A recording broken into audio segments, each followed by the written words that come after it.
just want to kind of take everyone back to March and April, somewhere in that time frame, where all of a sudden the world was topsy-turvy and actually a complete shutdown of sorts.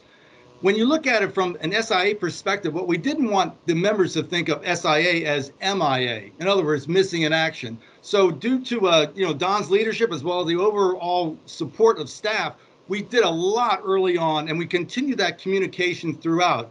And from a membership perspective, we love just communicating with members to kind of gauge their interest and understand where they are. So we got a ton of thumbs up. We got, hey, we're doing great, Kevin, or hey, we're hanging in there, we're conserving cash. There was this constant dialogue throughout the year, and we actually inspired us to the point where I could probably share 100, maybe 1,000 emails with members showing you how that communication was constant and of value.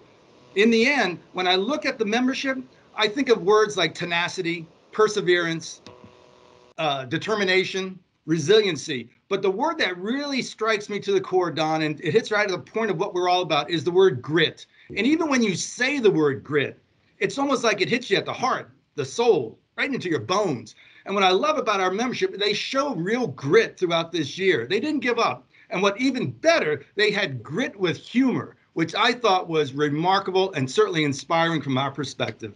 One of the things we did this year, we partnered with Ray Colomb on an event called Consult, which is really a growing and very influential event, bringing a lot of security specifiers together. And we also did a survey to our manufacturer rep companies, seeing what we can do as far as offering things that would be of value to their companies. And one of the other things we did that came out of the survey a while back was we have a section on our website under member resources where we list the manufacturer rep companies. Talks a little bit about the companies, links to their website, and actually I've actually had referrals come in where people have looked at these and asked for referrals for companies, serving the Northwest or Midwest areas. Well, one of the greatest improvements to our member experience is the integration of guest checkout on our SEA store.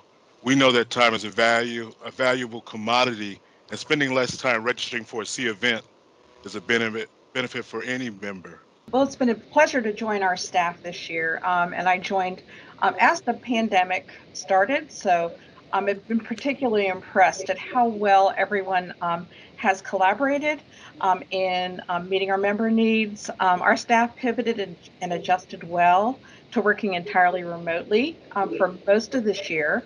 And to support us as we worked remotely, we moved to Microsoft Teams. We moved to a Teams ecosystem for our meetings and our phone services so that we could continue to collaborate and also to support our members.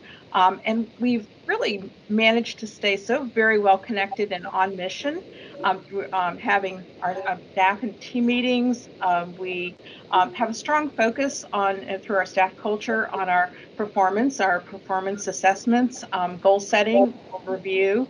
And we also have a shared recognition of success amongst our staff in a number of ways. We have a very active social committee, and we have a bonus league program, are just two of the ways that we recognize each other as we support our members. 2020 was an extremely challenging year, and almost all our members felt the need to conserve cash. Despite that, SEIA not only achieved 90% retention on renewals, but also recruited over 100 new members for the 7th consecutive year. For webinars, especially in meetings, of course, as our normal day-to-day interactions with our members have been forever changed due to COVID-19, we had to find a way to continue business as usual, and Zoom has helped us tremendously. Now, from a technology standpoint, we've made registering for a virtual event a more SEIA-centered process. What I mean is that before COVID, members would navigate to our events through our messages and our web page for the event, which then pushed them over to a Zoom platform or third-party platform.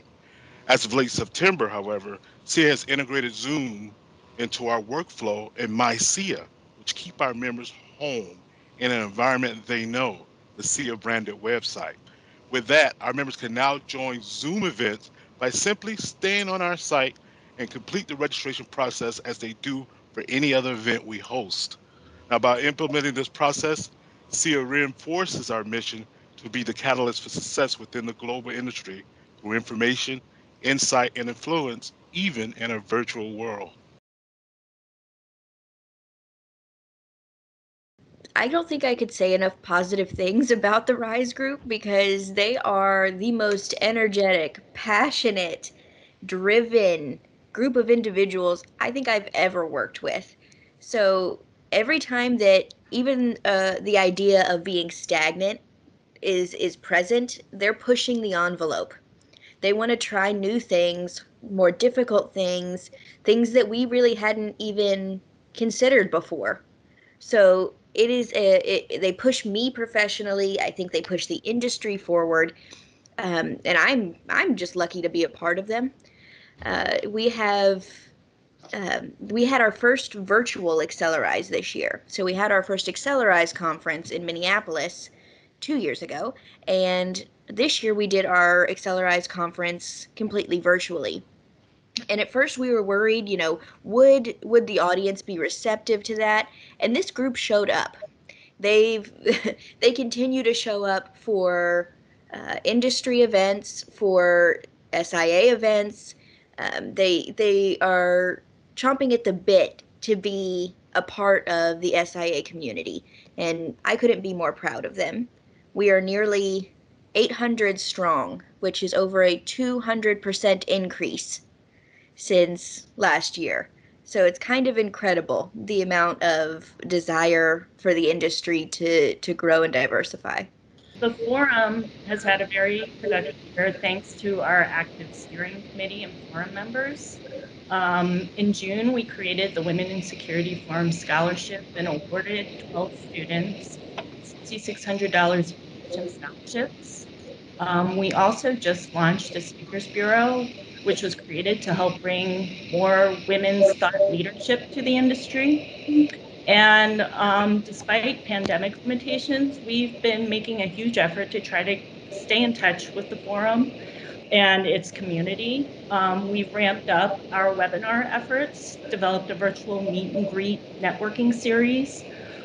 We had a social media challenge to inspire other people to donate to charitable organizations. And we also have the Forum Spotlight series on LinkedIn, which highlights women in the industry.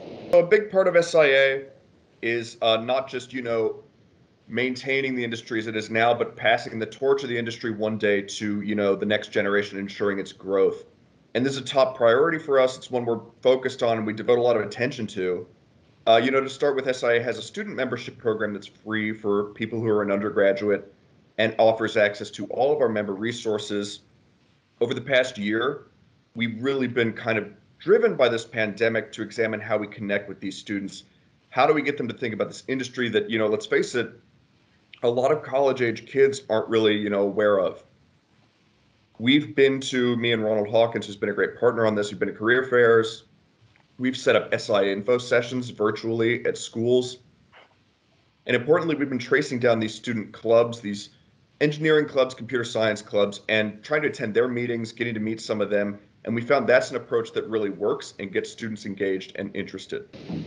So I think it's something that's been kind of building up, and I'm glad that we are able to address this for the industry. It'll be better for business. It'll be better for the bringing new talent into the industry. And I couldn't be more proud of being part of SIA and helping to move this forward. When I started 6 years ago, and that seems like such a short period of time ago, but even just in 6 years, I've seen such a change. So, I think we're making great strides in the DE&I effort. On Megatrends, yeah, so this is our 5th year. Hard to believe it's been our 5th edition already. It seems like just yesterday we created it, and we've been able, I think, to improve it every year for our members. It's for our members, but it's also, I think, unique that it's really from our members, right? So we research these megatrends with the input of all of our, senior executives or our member companies, with groups like our executive council, with Megatrends advisors, with our board or executive committee, to all get that, distill those insights into there. As Joe mentioned, cybersecurity is always popular. This year, AI edged out cybersecurity for the first time, knocked cyber off the throne. But there are three ways, I guess, for any members who are listening or watching this, that I would say you could use Megatrends. One is just read it, right? Whether you're an industry professional at any level, I think being aware of those trends is good. Number two, it really is written as a business executives report. It's very approachable. It is not intensive, sort of heavy copy. It's data points and insights. It's designed to help you compare your company strategy with what other businesses are saying, whether they're saying how they're pivoting to recurring revenue or how they're investing in AI within their companies. And lastly, I would say leverage it, and I would even say borrow or steal from it with credit, of course. We provide it to our members, and we've seen members smartly tied into presentations to their board. We've seen them share it with their client base. We've even seen, even just this week, a member share it in a college or a university lecture. So use it, borrow it, steal it. Some of the new things that we've developed this year, available on the SIA website. First, our new micro-learning series. So we have 3 different series currently available on data privacy, security sales, and RISE topics from our Young Professionals group. And we will soon be releasing 2 more series on recurring monthly revenue business models and government contracts and grants topics. So those are all, short, digestible, 15-minute pre-recorded webinars, all within on a defined topic. But we've also rounded out our 5-part Cornerstone Learning Series, which is, it's been a great onboarding tool used by many of our members. And it's a great introductory for individuals who are new to the industry or perhaps students. We partnered with the standards department and had our committees review that content. So it's brand new and cutting edge, really. And then lastly, we've added a lot of new content to our Center of Excellence, including all of the sessions from the ISC West virtual event. A lot of our webinar series that we did this year, many of which Ron puts together, but also our COVID webinar series. That was a special topic we addressed and did some collaborations with ASIS, NCS4, and other outside agencies, all around topics that were important to address from a security standpoint, and the private sector and to practitioners.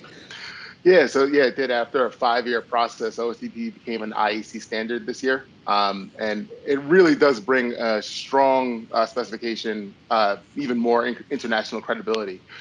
Since that development, we've seen the number of inquiries every day about implementing OSDP increase dramatically across the entire security ecosystem.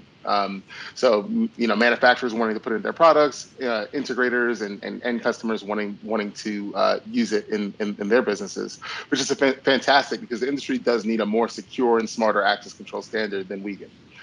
So to support that, to address the increased OSDP demand, we've launched a number of initiatives to help with the implementation process. Chiefly a hands-on educational OSDP bootcamp series, which we performed virtually this year. But that puts OSDP equipment in front of integrators and end users to test, install, troubleshoot, and really learn what makes OSDP different from a traditional weekend installation. And then to really ensure that an industry is embarking on this OSDP journey with us, with the least amount of confusion, we launched the OSDP Verified program this year. And that allows manufacturers of OSDP products to have their products listed as officially conforming to the specification after a lab testing process. So this allows end users and specifiers to point to an official SIA hosted list of OSDP conforming products. And we really hope that eliminates the problem of some solutions providers saying that they do OSDP a certain way, and having the end customer or integrator find out that when it's too late, that it's not really the way that the OSDP use case that they're looking for. well, this year alone, as far as I know, to the Center of Excellence, we've added over 100 new pieces of actual like content, whereas articles, webinars, and training. I know it's been like a big change in 2019 to 2020, which is pretty great. And in addition to that, IC stood out to me as well because it's something that through a pandemic, we were able to add about 30 new virtual sessions. So that's pretty impressive to me in a time where associations were kind of canceling all their events, their stuff. So CNC have been able to, okay, we can pivot, we can do this. That's really impressive to me. And the education is still stellar. Physical events were definitely highly impacted. So we moved very quickly over to a new webinar platform. And using our new webinar platform, we had over 60 webinar events this year.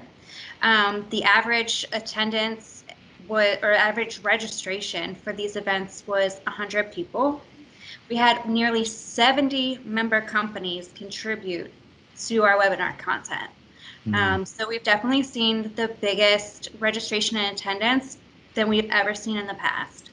Once again this year we partnered with Omdia, the research firm which was formerly IHS Markit, and we produced a series of research reports. Will continue into 2021. One quarterly report looks at the security market in general, provides an overview of the industry, but more specifically in terms of vertical markets, we're also doing a quarterly report on specific verticals. For example, we started off with the oil and gas sector, and then we followed that up with the office buildings market. And I will add, as part of the oil and gas sector report, in-house we produced an additional report that was based on a focus group that we conducted with oil and gas security personnel that provided a lot of insights into their use of security technology, whether it's drones and robotics or really video surveillance, video analytics, or really any other type of security technology. And those are the types of insights that we try to provide to our members. One key way in which SIA showcases our members is through our series of SIA member profiles. Each profile features a new or established member company and highlights that company's background, their services and solutions, and their perspectives on the security industry and working with SIA. We post these profiles to our blog and share them via our weekly SIA update newsletter and through social media. Additional ways that we've engaged with our members through marketing include inviting members to contribute to our blog through guest blog posts and publishing expert Q&As on a variety of topics in the industry. So audio has traditionally been an underserved aspect of security systems, and in speaking with members and non-members alike, a resounding reason why audio is underserved is the lack of knowledge and unfamiliarity of not just technically how you can implement audio, but legally in the consideration of privacy. So a primary goal of this audio and intelligent communication working group is for it to fill the knowledge of industry stakeholders and beyond, especially when factoring in the belief that audio will soon be the central hub and is critical for control and intelligence within the safety and security ecosystem. So we're developing that now, and we've kicked off, and we're also looking for new volunteers to be part of the program. Many of you know, we've seen some extreme proposals this year to completely ban the use of this technology. I think this is one of those times when it's critical that our technology leaders embrace their duty to lead, to be involved in policy formation, and to find ways to bridge public trust. And part of this is educate the public about the technology and the policymakers on this complex topic, as well as thought leadership in supporting many of its proven benefits, and to make sure that it will not be used in any harmful or discriminatory ways. So SIA has tried to help our members do exactly that. And we've created resources that help detail all the beneficial uses as well as specific success stories using the technology. Key members have joined together to publish a set of SIA principles for responsible and ethical use of facial recognition, which outlines some appropriate safeguards. We've also created resources to help stakeholders understand the current state of the science on facial recognition performance and accuracy. We also commissioned the most extensive public poll yet on Americans' perception of the technology, which showed robust support for real-world applications when they're explained accurately. SIA's work has been cited in leading media outlets like Bloomberg and Wired. We've also engaged in robust advocacy efforts, as you mentioned.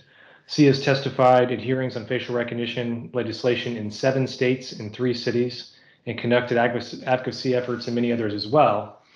And this has included the first facial recognition hearing in the California General Assembly. So while several legislators are still winding down their sessions for the year, we can report that so far all statewide bans on technology have failed in the states where they were introduced. And we're looking forward to continuing to work on this issue in the next year. This was a very memorable year for SIA in terms of government relations accomplishments. So earlier this year, my supervisor, Jake Parker, testified before the House Oversight Reform Committee to discuss the private sector's use of facial recognition.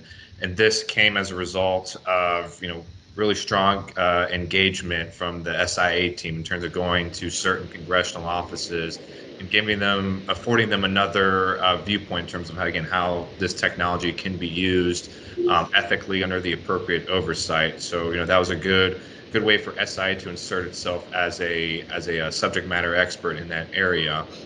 More recently, right now, the House and Senate are finalizing the National Defense Authorization, which authorizes critical national security and defense programs for each fiscal year.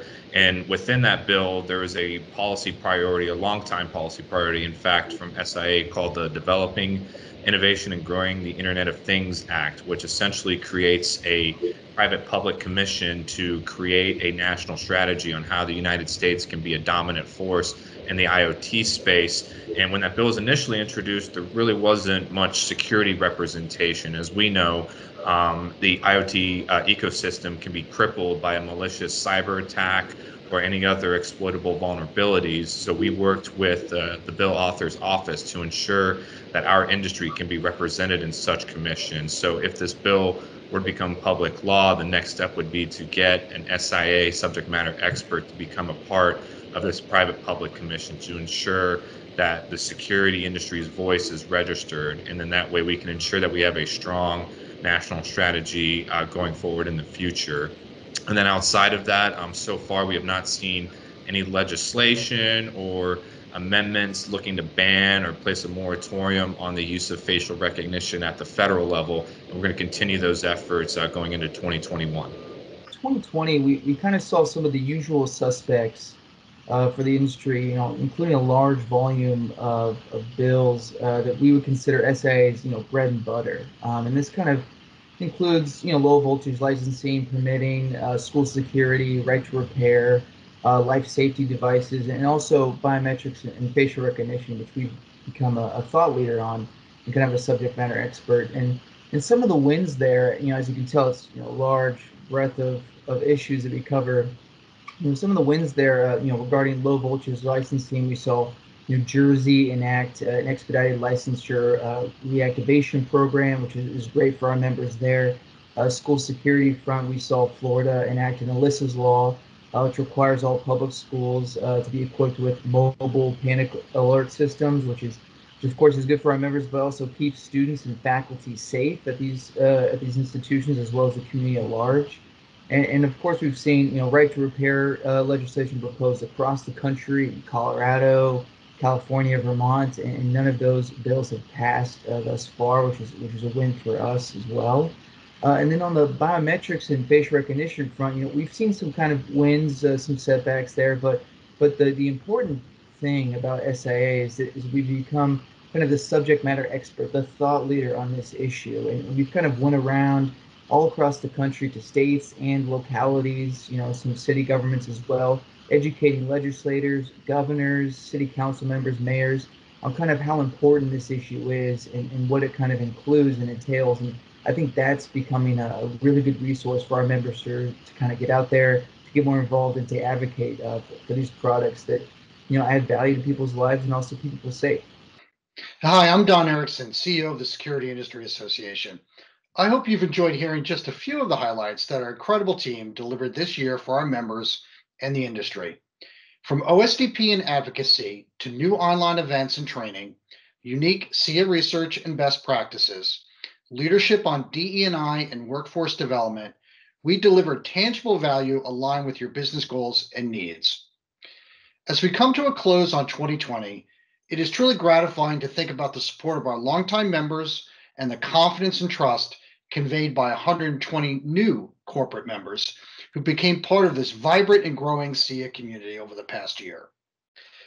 Rest assured, there's more value to come from members in 2021, and team look forward to working with you to help propel the industry forward. From all of us at SIA, have a great holiday season.